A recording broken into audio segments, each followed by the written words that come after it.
Well, good morning again, everybody. I just want to say thank you guys for letting me have the opportunity to be here. I know I say it pretty much every time I come up and get to speak, and it really does feel like coming home, which is awesome, and we're so grateful for the opportunity to be able to do that and be here. We just love you guys. We love the church. We love just how you love so well and support the kingdom of God so well. So thank you for allowing us to be a part of your family here. We literally couldn't do what we do at the farm if it wasn't for you and your prayer support and your financial support and all the different supports that you give. We wouldn't be able to do what we do if it wasn't for you. So thank you.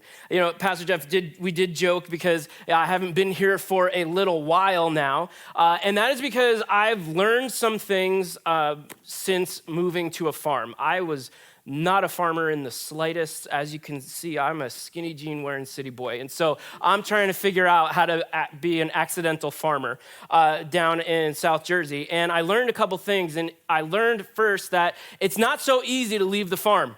When you have 30-something animals that could care less what time of day it is or what day of the week it is or whether it's raining or not raining, they just want to eat. It's not so easy to just get up and go. And I also learned that it seems that anytime you leave the farm, something not good happens. Either something gets eaten that's not supposed to be eaten, or something runs away that's not supposed to run away. But that seems to have happened every single time I've gone away from the farm. In fact, I'm waiting for the text or the call from my kids right now to tell me that something's not there anymore. And so, you know, I was reminded of this, or I learned this lesson a few months ago because I was out on a Sunday. One of the other awesome opportunities I have is I volunteer as the chaplain for the High School Rodeo Association in New Jersey. Again, didn't know that was a thing, but it is. And so I get to go during rodeo season, and I get to go spend time with all the families, and we do church on Sunday mornings called Cowboy Church, and we get to hang out before the rodeo happens. And so one Sunday morning a few months ago, I was at a rodeo. I was about an hour and a half away, and my phone rang. Now, you know how sometimes your phone rings and it's like at a time that it doesn't usually ring, or you see somebody's name and you don't usually get a call from them at that point or that time, and you kind of get the feeling like something's not good. You ever get one of those moments? Well, I was at the rodeo, and we had just finished Cowboy Church. I was having a great day, and I looked down, and my dad was calling me. And now he doesn't usually call me on a Sunday mid-afternoon, so I'm like, oh, this is not good. So I pick up the phone, and he goes, Rob, hi. I'm like, hey. He's like, just wanted to let you know I drove over to the farm to drop something off, and when I got out, I looked, and all your animals are gone. And I was like, I'm sorry, come again. Maybe it's bad service. Try saying that one more time. I looked and the animals are gone. The goats are like running all over the field, and I couldn't even tell you where your pigs are. Like, oh, this is a problem. I'm about an hour and a half away.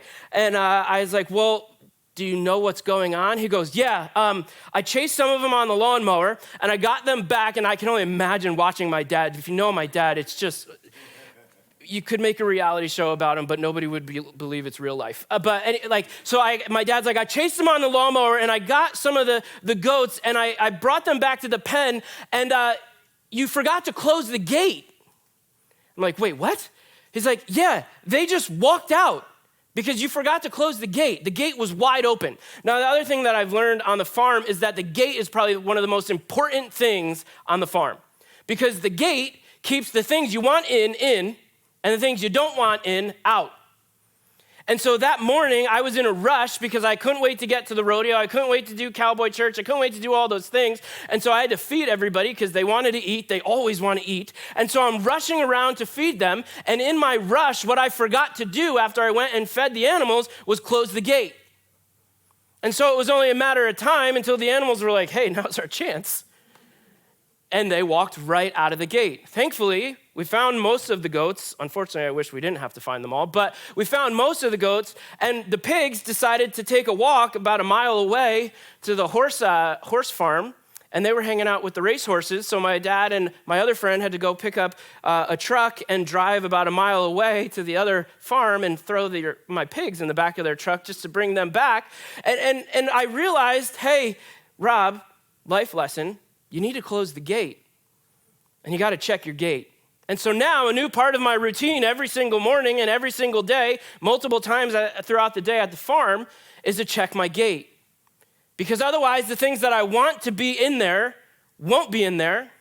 And then there's other times where the things that I didn't want to be in there made their way into the pasture. You know, most of you probably don't live on a farm, but you all have a gate in your life. We all have a gate. And that gate is what I would call integrity. You see, we have a gate in our lives because every minute of every day, we have things in this world that we're experiencing that are trying to challenge us to let out the things that are supposed to be in about who we are and how we live. And then there's the opposite of we have things that are trying to get out that are supposed to be here, but yet we're being challenged to compromise it and let it out. You see, the Bible tells us that we're supposed to live a certain way. As followers of Jesus, we're supposed to look a certain way. We're supposed to love a certain way. We're supposed to live a certain way. But the tension that we have to manage is that every minute of every day, we're being challenged to compromise that in how we're called to live. And we're being challenged to compromise the gate of integrity in our lives. And this morning, what I want to talk about is how can we check our gate? How can we check our gate so that we can make sure we're living a life of integrity in a world that is constantly challenging us to compromise it? How do we live a life of integrity in a world that is constantly challenging us to compromise it? Well, you might be thinking, well, how am I being challenged to compromise my integrity? Well, you see, the interesting thing is it happens in all different ways. Some are subtle. I live out in the country. I'm challenged to compromise my integrity every time I'm driving down the road because I can't tell you how many times I pull up to a stop sign on a little country road and there's no cars for literally miles. But I have a moment and a decision to make when I pull up to that stop sign. Could I just roll through? Is it really that big of a deal? Who's going to see? Who's going to notice? Is it really going to affect things all that much?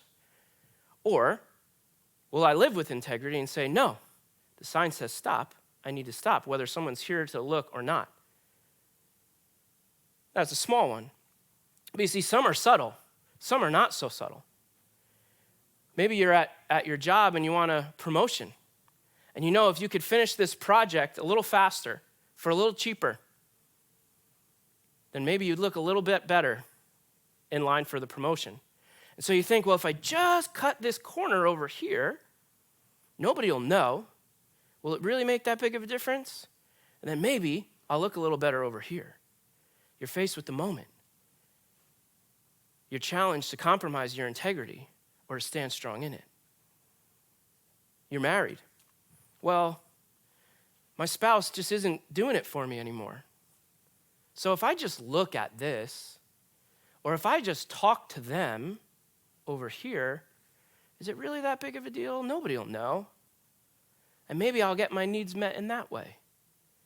You see, all of us, every minute of every day, are being challenged to compromise our integrity or to stand in it.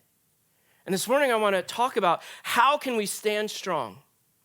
How can we check our gate in our lives so that we can live with integrity, that we can live lives of integrity in a world that is constantly challenging us to compromise it? And I want to learn from three men that were faced with a moment where the world was challenging them to compromise their integrity. And I want to look at their response because I think their response is what gives us three keys to unlocking a life of integrity in our lives. If you have your Bible, I invite you to join me in Daniel chapter 3.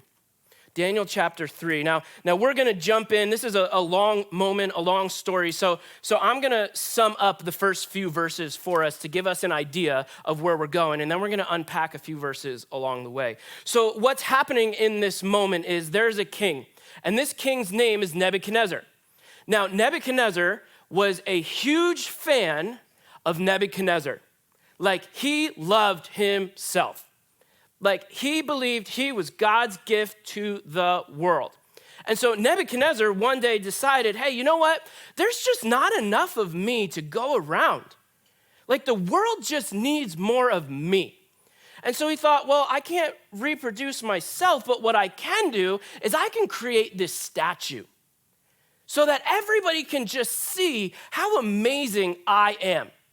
And then he said, but you know what? That's just not gonna be enough. One statue, like, okay, it's cool, it's there, people see it. But you know what we really should do to really bless the people?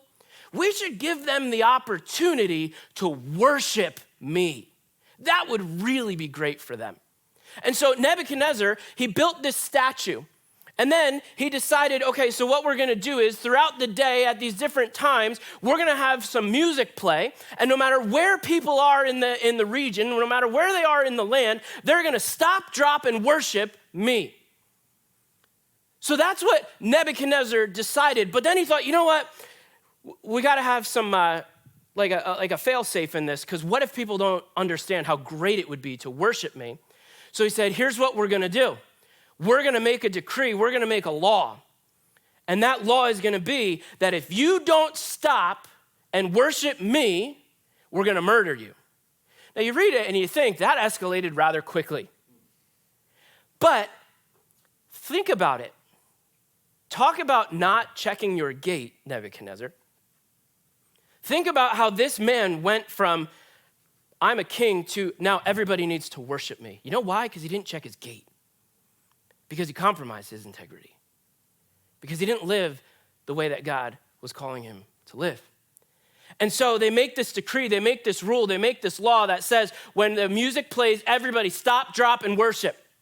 And if you don't, we're gonna murder you. And you know how they're gonna murder him? You probably know the story. They're gonna throw him into the furnace and burn him alive. They're gonna throw him into the furnace and burn him alive. And so this is what begins to happen. They build the statue, they put it out in the middle for all to see, they start playing the music, and now here's another interesting piece. In that moment, that whole country, that whole nation, that whole region was faced with a moment and a decision.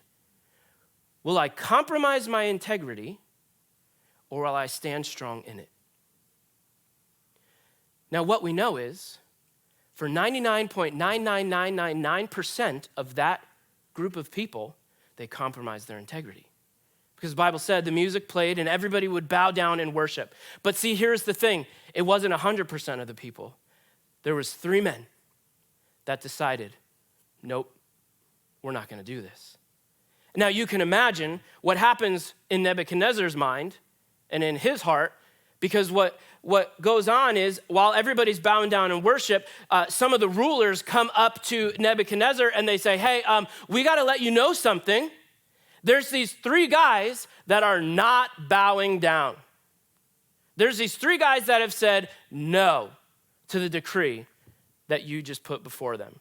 Now you can imagine Nebuchadnezzar seems like a reasonable guy, right? He probably was just like, oh, that's no big deal. You do you, guys. You just be you. You're entitled. No, Nebuchadnezzar loses his mind. And so he says, go get those men. And so they call Shadrach, Meshach, and Abednego, and they come before the king. And Shadrach, Meshach, and Abednego have a conversation with Nebuchadnezzar. And Nebuchadnezzar says to them, hey, is it true? Is it true? You refuse to bow? There's the first key that we see in unlocking a life of integrity in our lives instead of compromising it. You see, Shadrach, Meshach, and Abednego lived their lives driven by principle, not pressure. Shadrach, Meshach, and Abednego lived their lives driven by principle and not pressure. You see, everybody else caved to the pressure of the moment and bowed, except for Shadrach, Meshach, and Abednego. You want to know why? Because they lived their lives based off of a principle. Now, what's the principle? Now, remember, the interesting thing about Shadrach, Meshach, and Abednego is they were Jewish, and so the Jewish people had a good understanding of God. They were very well learned. And now, for them, Shadrach, Meshach, and Abednego, they're faced with this moment, hey, bow down and worship the little g God of this statue of Nebuchadnezzar. Now, in their mind, when that happens, here's where I believe their mind went to. I think they went backwards. And they were reminded of their great-great-great-great-great-great-grandpa, Grandpa Moses. And they were reminded of that time when all of their family were wandering around in the desert. And then that one day, Moses went up on that mountain, and he hung out with God for a little while. And then he came down off that mountain, and he had these 2 tablets. And you know what the first thing that those tablets said was? Have no other gods before me. Have no other gods before me. You see, that's a principle. That's something that God has said, this is how you are to live your life. You worship no one other than me. And so in that moment, Shadrach, Meshach, and Abednego, they hear Nebuchadnezzar say, you need to bow down and worship me. And they say, absolutely not. Because my God has told me that the only one I bow to is him. And so I will not bow. You see, they live their lives by principle, not pressure. The pressure of the moment was bow down and worship. But the principle that they were using to guide and direct themselves was no, there is one true God, and we worship him and him alone. My question is this: in your lives, are you driven by principle or pressure? Are you driven by principle or pressure? You see, we face these moments all the time.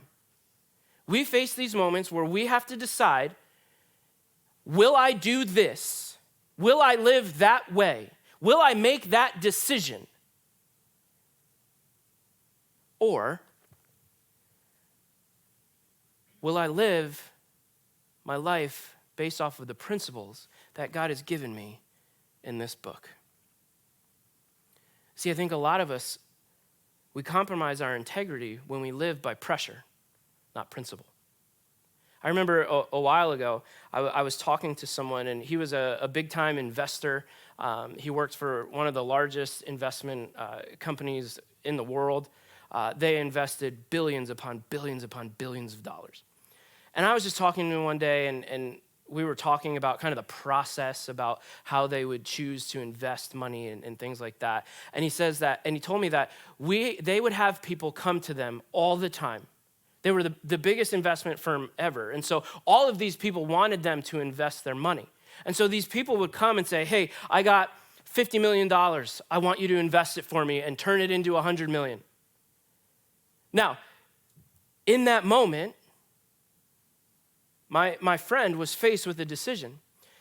And he told me that, it's very tempting in those moments to see these big dollar signs and think, ooh, this is going to go really good for me if I do this.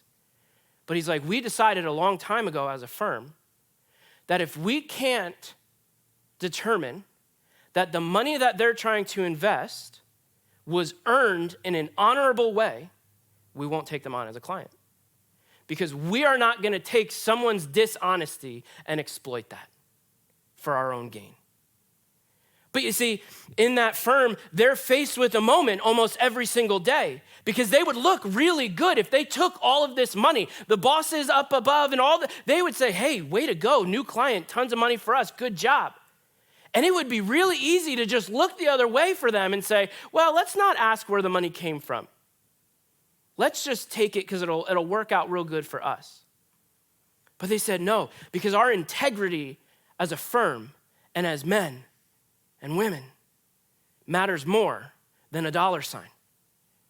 And so we're not just going to look the other way. We're not going to cave to the pressure of the moment.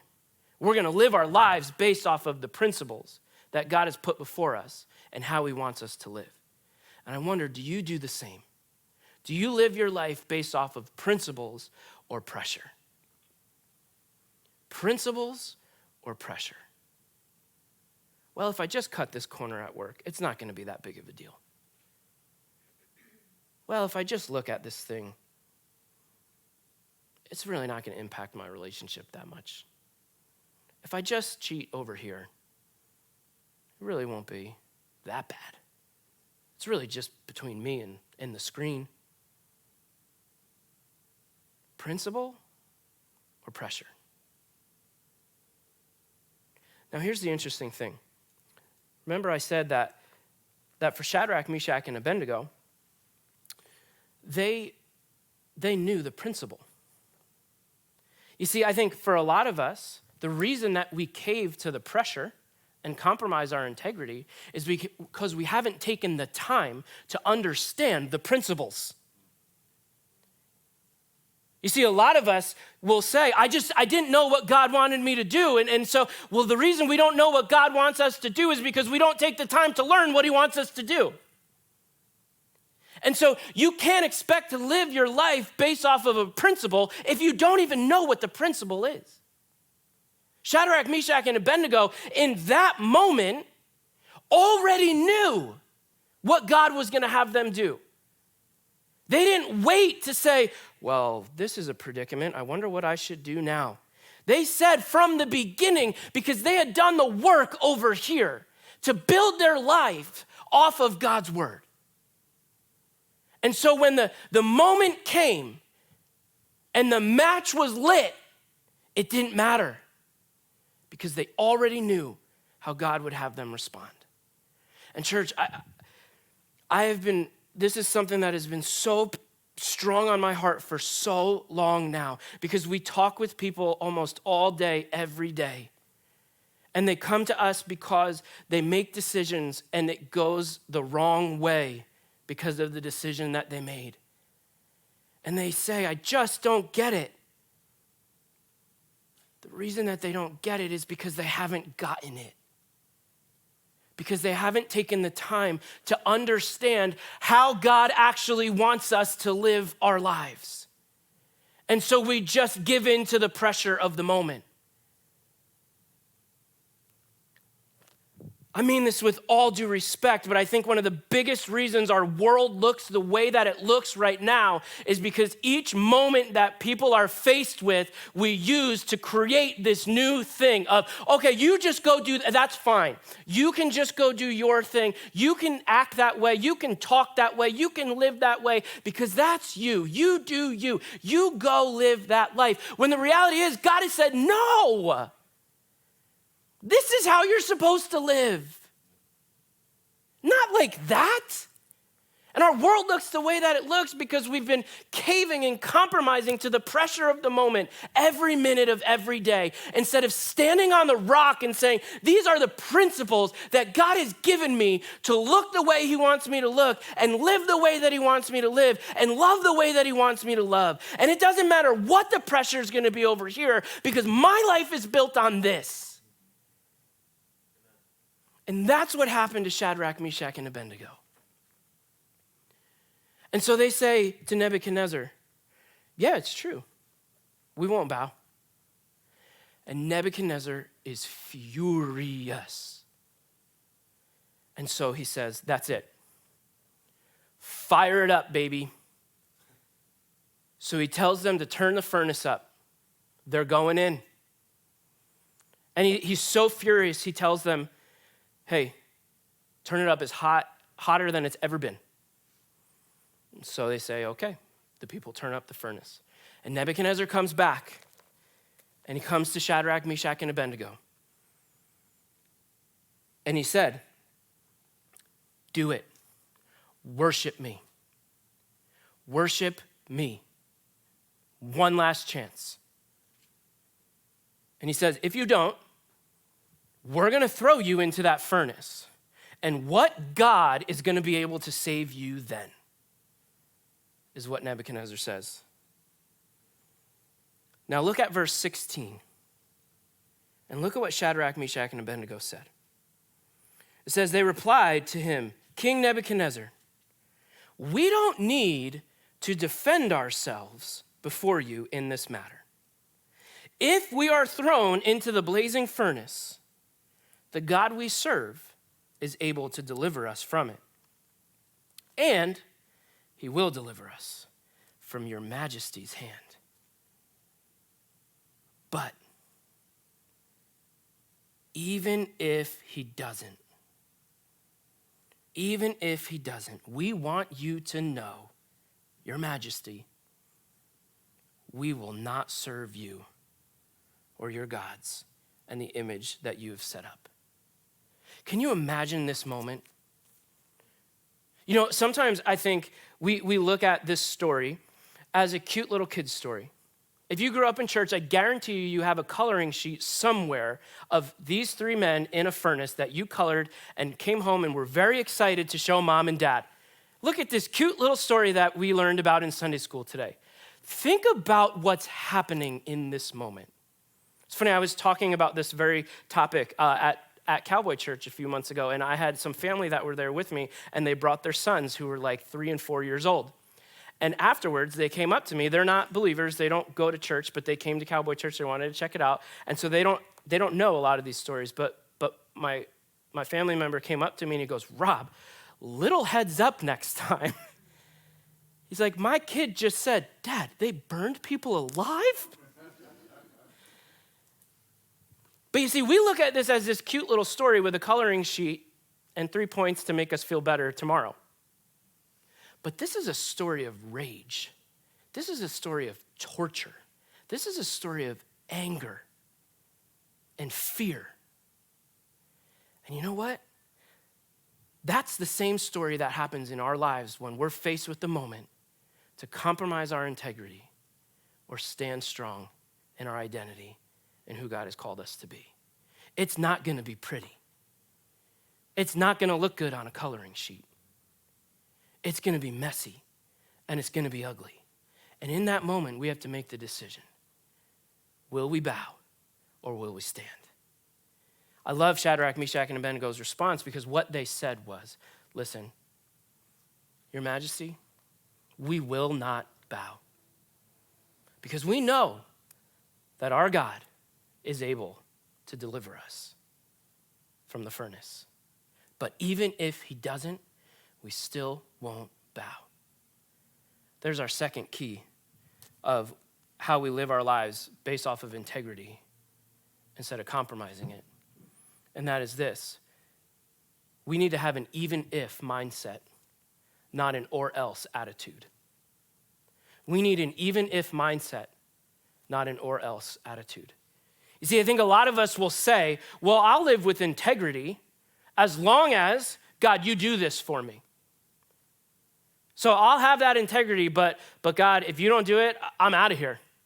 I'll go bow. God, you better do this or else. You better fix this situation for me, God, or else I'm going somewhere else. You better make me feel better or else I'm going to go find that feeling better somewhere else. God, you better do this or else. See, Shadrach, Meshach, and Abednego, they could have said, everyone else in the whole country bowed. They could have said, all right, God, make this go away, or else, you know what, I'm just going to bow. You know what, God, I'll bow on the outside, but I'll be standing on the inside. That'll be okay, right, God? No. Shadrach, Meshach, and Abednego said, look, we know what our God is capable of. We know that he has all power and all authority to take us out of this furnace. And so we're not going to bow because we know that he can and will do something. We don't know what it is, but we know he can and will. But even if he doesn't do what we want him to do, let's be honest. What did they want God to do? Help them not get thrown into the furnace. But they still said, even if he doesn't do that, we're still not going to compromise our integrity. And I wonder, do you do the same in your life? Do you have an even if mindset or an or else attitude? God, you better make the diagnosis clear or negative, or else I don't think I could be your child anymore. God, you better put me in this position so that I can make more money, or else I'm out of here. God, I'm not going to trust you anymore. God, you better make my relationship back to what it was, or else I'm going to go find what I'm looking for anywhere else other than in you and in my spouse. And I wonder, are you willing to look at your life and the situations that you're faced with every minute of every day, and are you willing to say, even if, God, even if it doesn't go the way that I want it to go, I still won't bow. You know, I believe that they were able to say this because they knew who God was. They knew who he was. They knew the principles. They knew the heart of their Father. And so they knew what God wanted to do in their lives and in their story. And because of that, because they knew who he was, it didn't matter what he did. See, I think sometimes we have an or else attitude instead of an even if, is because we focus more on the presence of God, NTS. God, what are you going to give to me? What are you going to do for me? Instead of the presence of God, NCE. God, you're here, and that's all that matters. But no. God, yeah, I'll have that relationship with you. I won't bow as long as you make everything better. As long as you fix every problem. As long as you take away everything that hurts. Or else, I don't know, God, I don't think I could do it. I wonder if God never did another thing for you for the rest of your life, would you still serve him? Would you still love him? Would you still walk with him? If you have a hard time answering that, it may be because you focused more on the NTS presence of God instead of the NCE presence of God. And so Shadrach, Meshach, and Abednego, they say to the king, look, we know who God is. We know his heart. And we know he's going to do something, even though we don't know what it is. But even if he doesn't, we're still not going to bow. And so Nebuchadnezzar says, that's fine. In you go. And so it says they tie the men up and they bring them over to the furnace. And this is the amazing part. It said that the furnace was so hot that the guys that were carrying them to the furnace literally died before they got there from the heat. That's how hot it was. Think about that for a second. Think about that. That's what these men were walking into. You gotta wonder, would it have been that bad if they just bowed one time to avoid that? But they didn't, because it did matter to them, because they knew who God was and they knew how they were supposed to live, because their lives were driven by principle and not the pressure of the moment. And so here's the moment. They throw Shadrach, Meshach, and Abednego into the fire. And there's our third key of unlocking a life of integrity in our lives. We need to be willing to practice what we preach. We need to be willing to practice what we preach. See, it's very easy to live a life of integrity in these seats. But it's a lot harder to do it outside of these doors. And so we could come in here all we want and talk about how much we love God and how amazing God is and how he never leaves us, he never forsakes us, he's always walking. But then all of a sudden it's time, the match is lit and our feet are on the fire and we have to make a decision. Will I practice what I preach? Or will I bow? Will I cave to the pressure? Or will I say, even if my life doesn't go the way I want it to go, I still won't bow? Shadrach, Meshach, and Abednego had the moment to practice what they preached.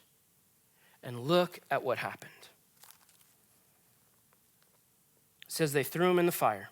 And in verse 24, King Nebuchadnezzar leaped to his feet in amazement and asked his advisors, hey, weren't there 3 men that we tied up and threw into the fire?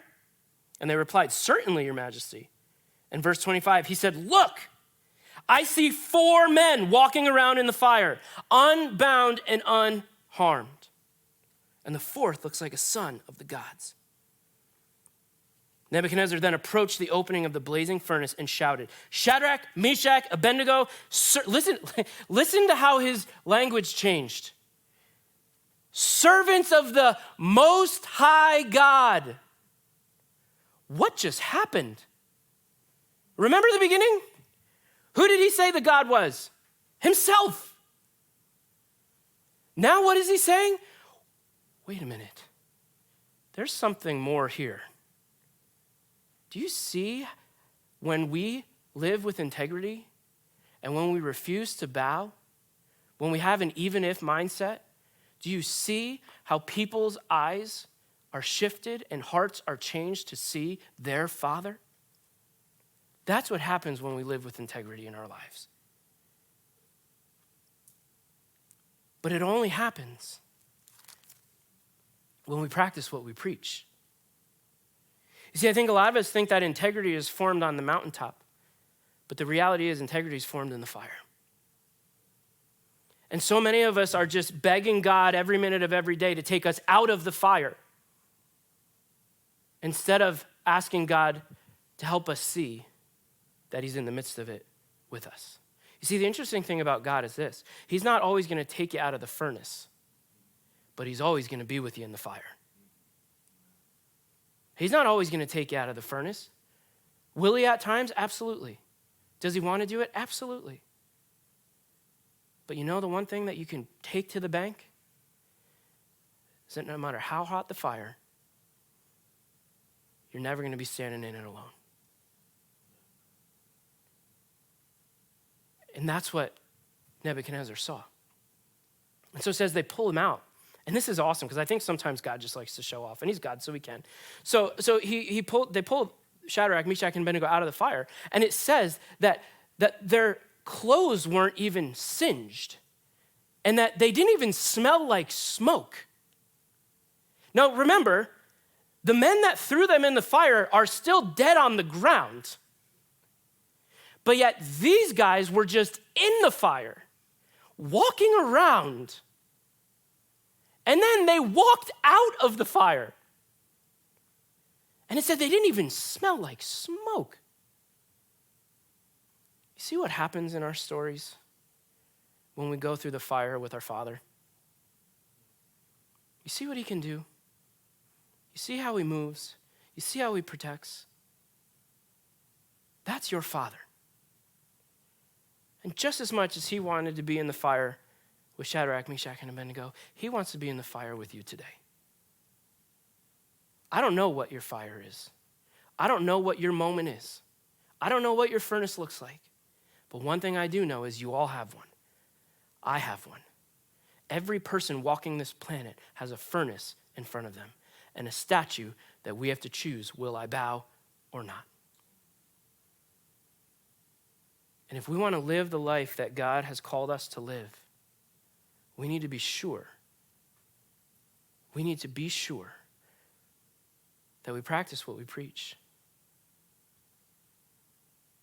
That we have an even if mindset, not an or else attitude. And that we live our lives driven by principle and not pressure.